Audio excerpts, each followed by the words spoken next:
Today we have a very special guest, AJ Edelman, four-time Israeli national champion, represented Israel in the 2022 Winter Olympic Games. First Orthodox Jew to compete in the Winter Olympics. First to wear kippah at an Olympic event.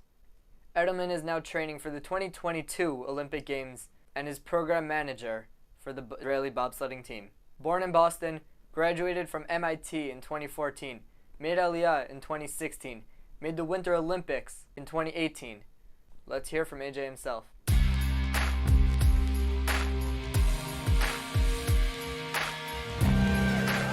is the Olympic shirt that we wore in the village. Has like our little Pyeongchang 2018 like logo, I guess. But it's I don't know. It's something that I rarely ever wear on occasion. But it has the Israeli Olympic flag. So the Israeli Olympic flag is the rings surrounded by the two blue ribbons, essentially. That's cool. On the back it says Israel. Awesome. So I am a modern Orthodox Jew. I grew up in Boston, Massachusetts, Brookline, really. I went to a school called Maimonides. It's the Modern Orthodox Jewish Day School in Boston. And thereafter went to a year in yeshiva at Leva Torah in Beit Shemesh. I returned to the States, went to MIT, got a degree in mechanical engineering, and then started my journey as an Israeli national athlete. Very cool. So, when did you start skeleton? I started skeleton in 2014. I was playing hockey from age 3 onwards, had been a recruited player in 8th grade, middle school. Was approached by someone with the Israeli hockey team who said that if I wanted, I can go play for them in Israel. And I thought that I had made a very bad mistake when I was in middle school to pass up on trying a D1 track essentially for hockey. I was given prep school offers and decided that Jews don't do that. But I regretted that decision because to empower yourself by being Jewish is it's how we should act rather than restricting yourself because of being Jewish. So for me, I wanted to overcome or right that wrong that I had made, and I thought the best way of doing that was to serve Jews in Israel by starting a foundation one day to get more money and resources to Jewish and Israeli people who want to become elite athletes, so they can get the coaching and resources they need. The best way I thought of doing that was to become a very proud Israeli Olympic athlete. By chance, I saw bobsled and skeleton on television one day, fell in love with the sports, was told that I would never qualify for the Olympics in them because I was not equipped for the sports. That's essentially what the scouting report said. It said, I'll never be competitive. I'm not equipped for the sport. I'll get down the track and that'll be the most of it. But I thought, what better way to prove the point that I was trying to prove than to overcome that kind of scouting report and make the Olympics as a proud Jewish and Israeli athlete.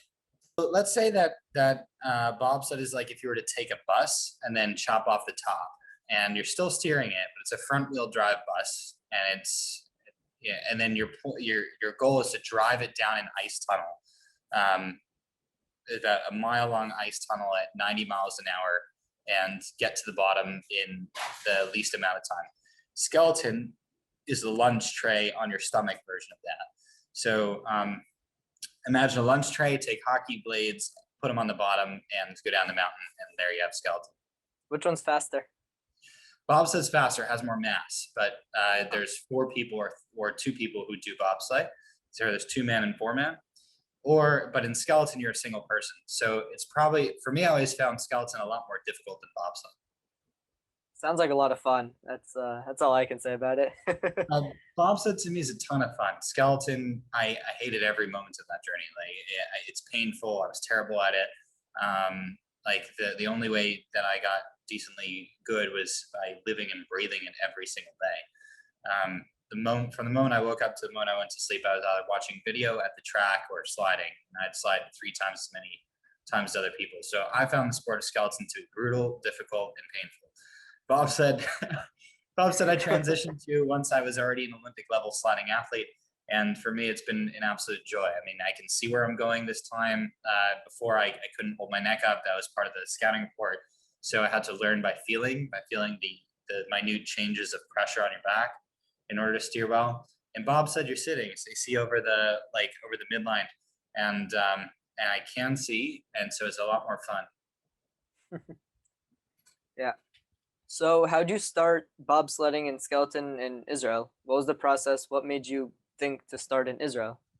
So I would never represent any other country than Israel.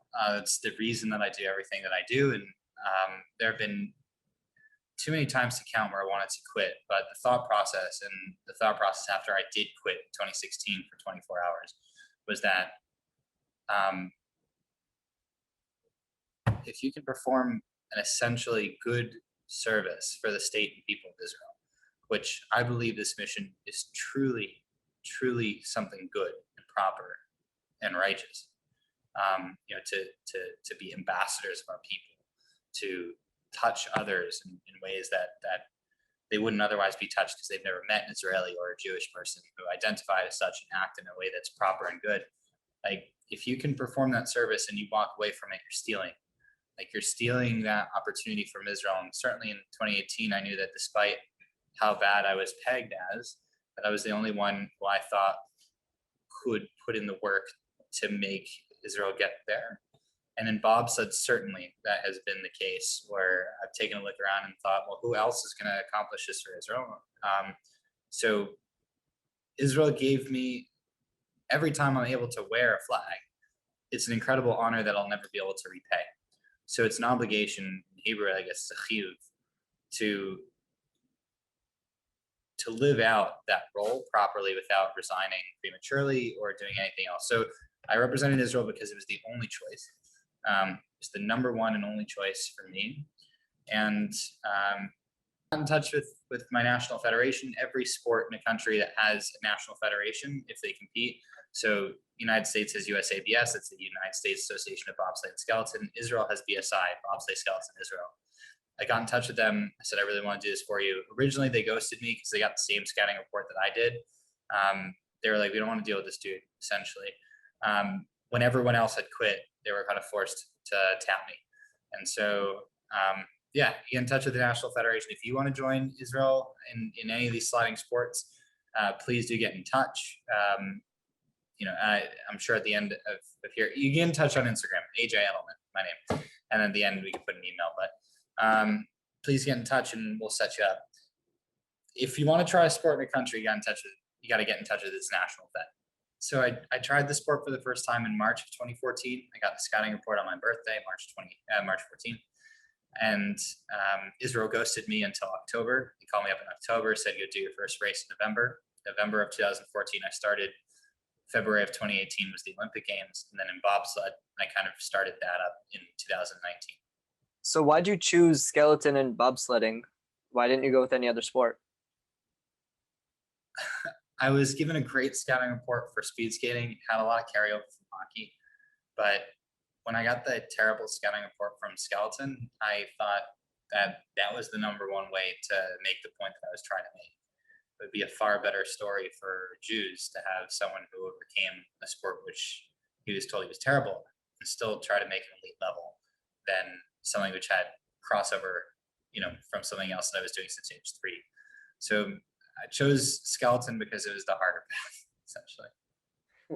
Was that like something more personal? Like, was that like how you grew up, like doing those kind of things on a personal level? Or did you really like, I want to do this to represent Jews because no Jew has ever done this? There was partly an element to, there's partly a personal element to it. If someone says that I can't do something, it really aggravates me. And so it was like, well, you said I can't, so I'm going to.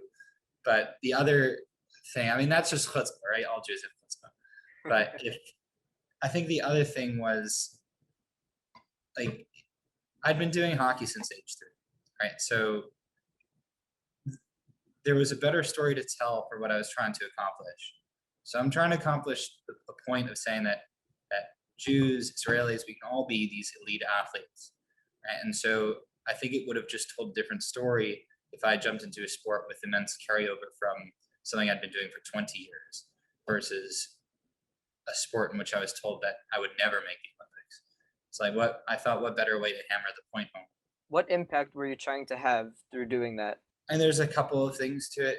One is I know of no greater value for someone's life than being able to touch others and make a difference. So everyone is their own universe, their own world, and we all walk around like we're the center of our own universes. We're walking by a person that to them we are the same thing that they see in us, right? So meaning I walk by you, I just think that you're of you, right? Rather than placing myself in the center of your world. Everyone has, it's like Bishvilini Bara Olam, for myself, the world is created. Everyone has this world that they live in. And if you can change that world for the better, meaning leaving a more positive perception of Jews, Israelis, making someone think, oh, those people are just like me. Like that is, I mean, that's an amazing thing to accomplish in life, and that's I think there could be no better way of using your life's time, I guess, essentially. Other than that, I want Jews to feel differently about themselves. I want to be a tool to empower Jews, empower Israelis. I think I was placed in the world for that reason. I think we all have gifts and things that we were born to do, and for me, it was like I can be an Eved Hashem. I could be I guess, a useful tool in the universe to do something with the skills that I was given or with the chutzpah that I was given. And do you think you had that impact? There are a couple moments that absolutely stick out. Like I know that our mission is pure and good and proper and righteous because I have seen very, very personally how other people who have never met Jews or hadn't met Israelis or even who had but had negative perceptions, how they've changed. And some of that is like, I guess one of the most prominent examples is really the reason behind why I started the bobsled team a couple of years ago, which was someone wrote me a note from Korea and left it on my luggage while I was going through an airport there a couple of months after the Olympics. And I was just waiting at the gate in an airport in Busan, which is like the second biggest port. So Incheon is the main airport. Busan is like south. And I had been giving a talk.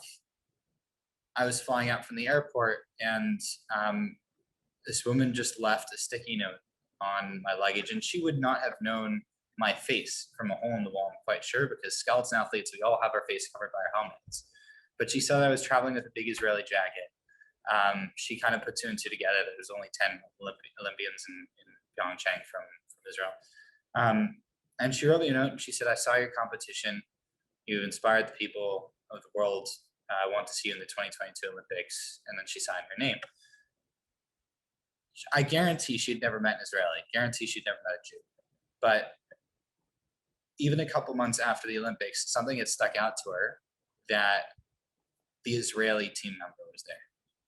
And that was a positive impact on her life because she has a positive association now for the people of Israel.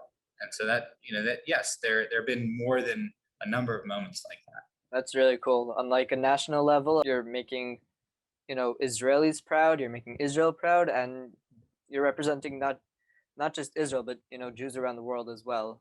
As like you're not just an Israeli playing the sport, you're a Jew. You're a religious Jew in this sport. And when, like you said, that story, this person seeing you as a Jew, and I think that's super cool. That's really awesome. You played pretty good levels in hockey and other sports before deciding, to do skeleton. You explained why you chose skeleton. What was the moment that you decided I want to make Aliyah and represent Israel? I knew that I wanted to make Aliyah since 2006. I spent the summer of 2006 in Israel on a program to visit north to south. But the second Lebanon war broke out that year. And there was just something that really changed that summer. I became a far better student. I wanted to organize my life and make something of it. Became a better son, I think, hope. And I developed just a deep connection to Eretz Israel. And I knew that I wanted to make Aliyah. I was holding off on making Aliyah to a particular point in which I could utilize the advantages of an Oleh Chadash, bringing in of a new immigrant there, bringing in things that are tax-free, like washing machines and stuff to set up a home. Certainly wasn't going to do that while in university. And then through the first part of my journey representing Israel, I was not actually Israeli yet. And I was doing that because I thought I'll wait until after the 2018 Olympics, set up home in Israel. There was a terrorist incident in 2015-16 timeframe that just convinced me that I needed to become Israeli. That it was really, I think there's something to be said about talking about Israel and loving Israel, and to me, I was at the point representing Israel, but not being Israeli, and that was like to me very bothersome. I love Israel with all my heart. I think it's my home. Not being Israeli felt wrong, and so May 3rd of 2016 was my Aliyah day. Did you grow up, with the Zionist family? Did you talk about Israel? Did you grow up religious? Growing up, how was it? We're a Zionistic family, no doubt about it. So we believe that Israel is the homeland of the Jewish people. We're very, very Zionistic. I've loved Israel since a young age. So you represent Israel. You represent the Jewish people. What's that feeling like? What's that feeling when you're, speeding down these slopes? I don't know, tubes, whatever it is.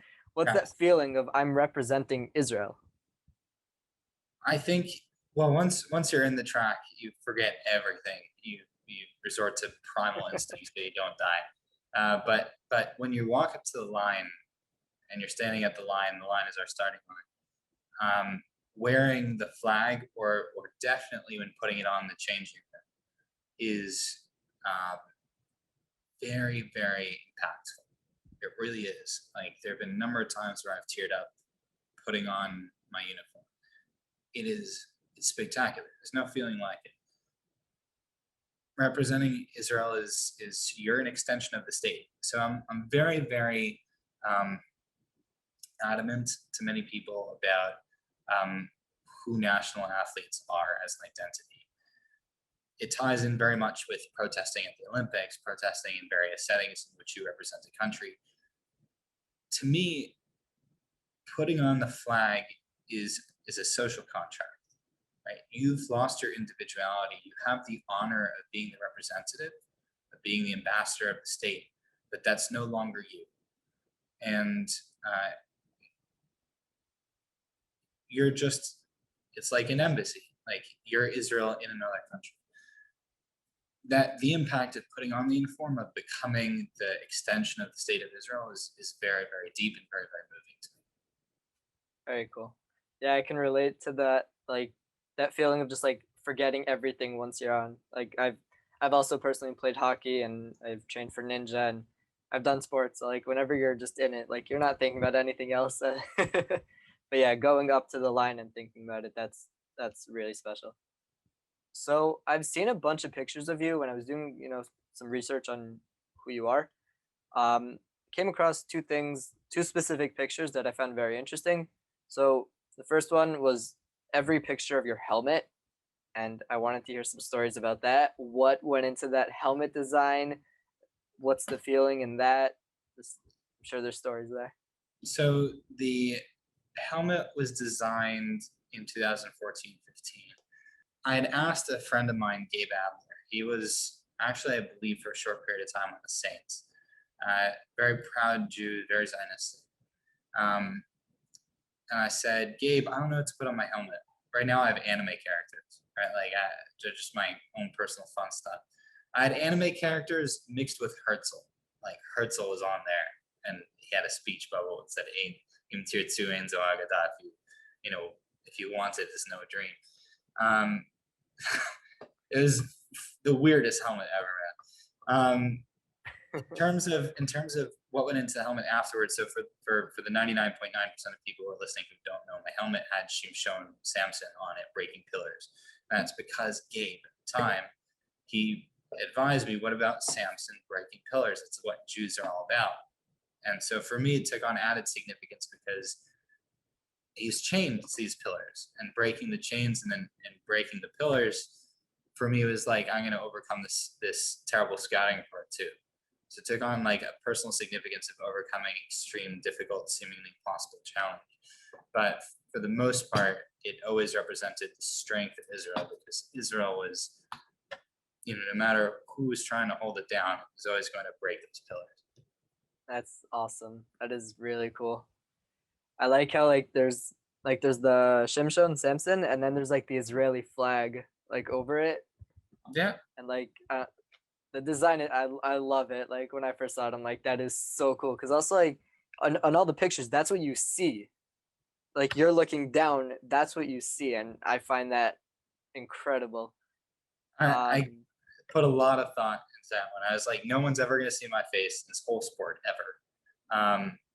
They got to come away with an image that leaves them moved. And Oh yeah, there's no better image. I can personally tell you that was a success. That was insane. I find it super cool. The second picture was a more specific picture. It was the picture where you've got your head down. I think it's after a race, and yeah. there's. Boy, how'd you find that one? I did. Oh, was that funny? All right, because it's actually a picture I share with audiences or children mostly. There are two very, very problematic races or times that I was on the sled, not necessarily races, in my career. One was in 2017 February, maybe January, February, or maybe it was like late 2016. That race went very badly. But it didn't go very badly from a performance standpoint. It went very badly because I chose the wrong equipment setup for the weather. It was atrocious equipment setup for the weather. The ice was very soft, and I chose very sharp blades. Like I had made a personal unforced error that I felt had cost Israel our biggest chance at putting ourselves in alignment with an Olympic quota.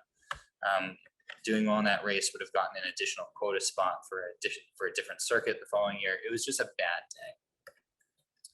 And when you feel like the whole future of your program rests on whether you can accomplish something, there's just a lot of weight when you first know what happened.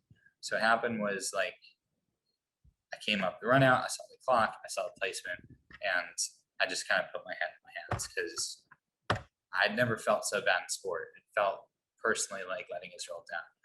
So yeah, that's a very specific one. But the second time that I did that was the evening before the Olympics, the evening before the race in the Olympics, where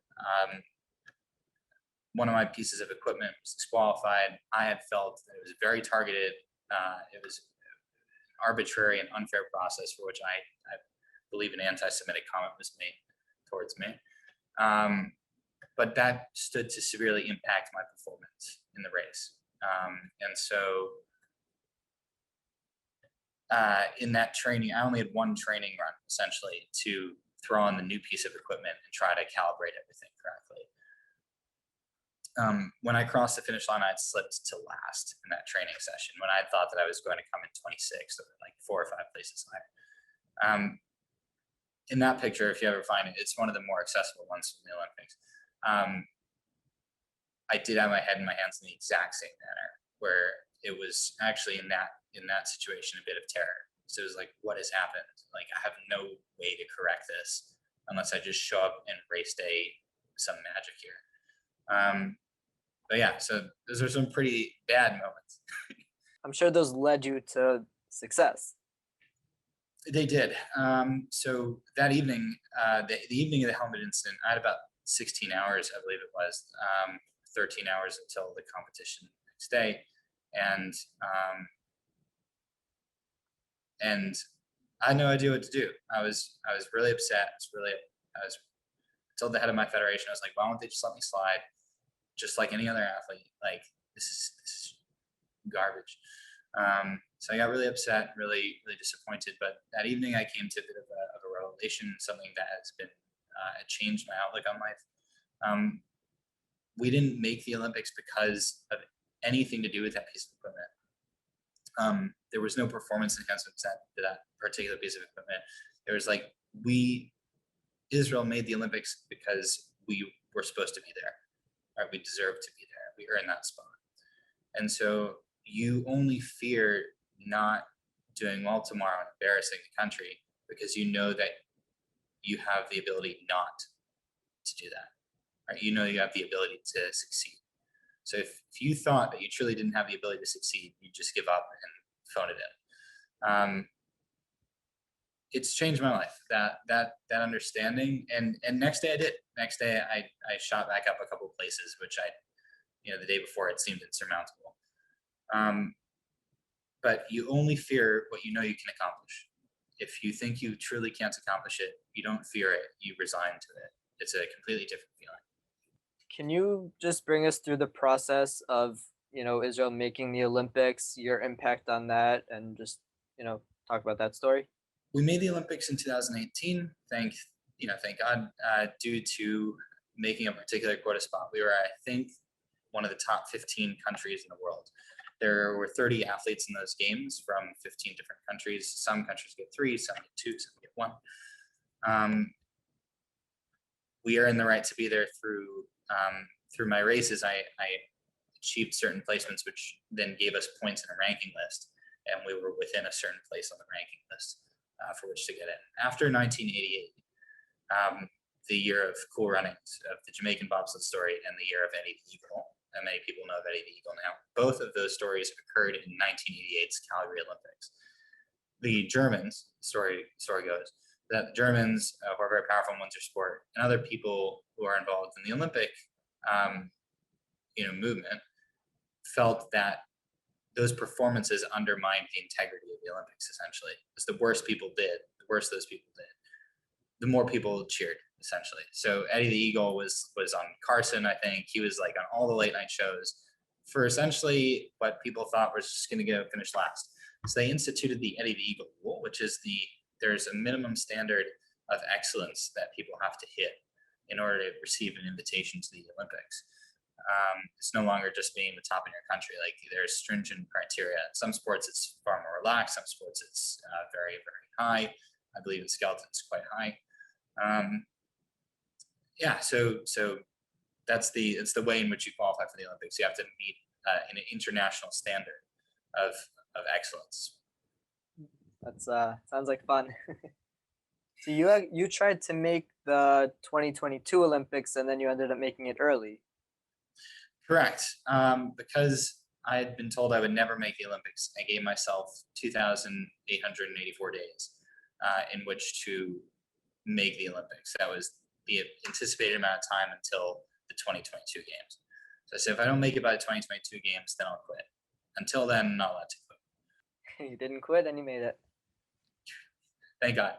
So now you're managing you're managing the team now for the 2022 Olympics. Did you manage also in 2018?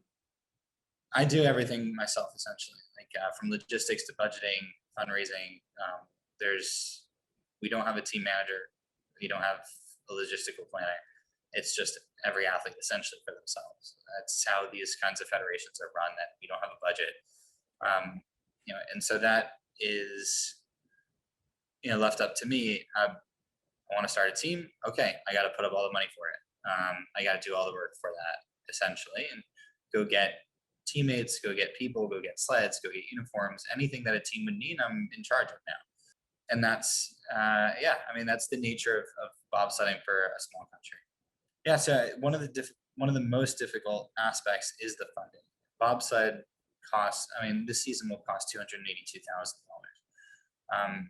That's to carry the amount of people that we want to carry. But that all comes out of my pocket. People ask how I afford it. Like, debt, number one. School tuition is down tubes. And then hopefully, like, we get private sponsorships and donations. This season we have 3%. No, we have 2% of the budget covered thus far. So there's a shortfall. So how can people donate to you, if any of our listeners or viewers? They can go to our website, bobteamisrael.com. So bobteamisrael.com. There's a donation page with the PayPal giving fund. We're a 501c3, so it's tax deductible in the United States. Otherwise, there is a GoFundMe, but they'll take a fee. So you can find us, anyway, GoFundMe.com. We'll have all the links in the description on YouTube. Perfect. and anywhere else that we could put it. Yep. But if you want to use my bobsled as a massive billboard, feel free and get in touch. We sell space. It's much like bobsleds are big walking advertisements. They're kind of like Formula One cars. Yeah, we could have Within Zionism logo on it. You definitely could. That sounds cool. We'll talk after. So you were in yeshiva in a gap year program in Israel. What was that experience? I don't know. I feel like everyone gets a very different experience from their yeshiva year, depending on what they wanted to get out of it, depending on how much work they put into it.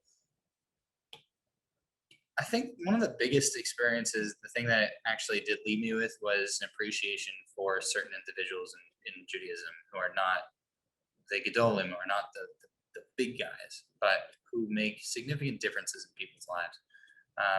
Rabbi Machlis in Yerushalayim, amazing guy. Like, he was one of our rabbis, and he taught a class on teaching people on treating people correctly, derech eretz, and some of his lessons stick with me for sure till today, and have influenced how I operate and how I act in life. And so that's what I got out of it. Like, I think I took some very important lessons and appreciation for people that I would not have had before. Did the gap year have more of an impact on your Zionism and love to Israel? I think it certainly cemented the relationship. 2006 was a small exposure, and it was a wartime exposure. I think seeing the beauty of the land and of interacting and living with the people for full academic year was important to cementing that certainty that I'd be Israeli one day. So I never do any discussion or talk without mentioning the importance of mental health. Mental health is a very, very important topic of conversation. I myself have had depression for many years, like 20 years. It's something that I think people should know and understand, that it's just important to talk about. I don't know how else to put it, but I usually do say that if there's anyone listening who does have depression, who does have mental health issues, it's not anything to be ashamed about, and help is there. But also, you can accomplish some pretty amazing things by using that for good. So, my depression was used as fuel on my journey. As an Israeli Olympian, as somebody who is on TV in other countries, traveling around, representing Israel, having this Israeli flag, on your helmet, on your uniform, that's what you're representing. As that person, as AJ Edelman, Israeli Olympian, what do you want to say to the people that you represent?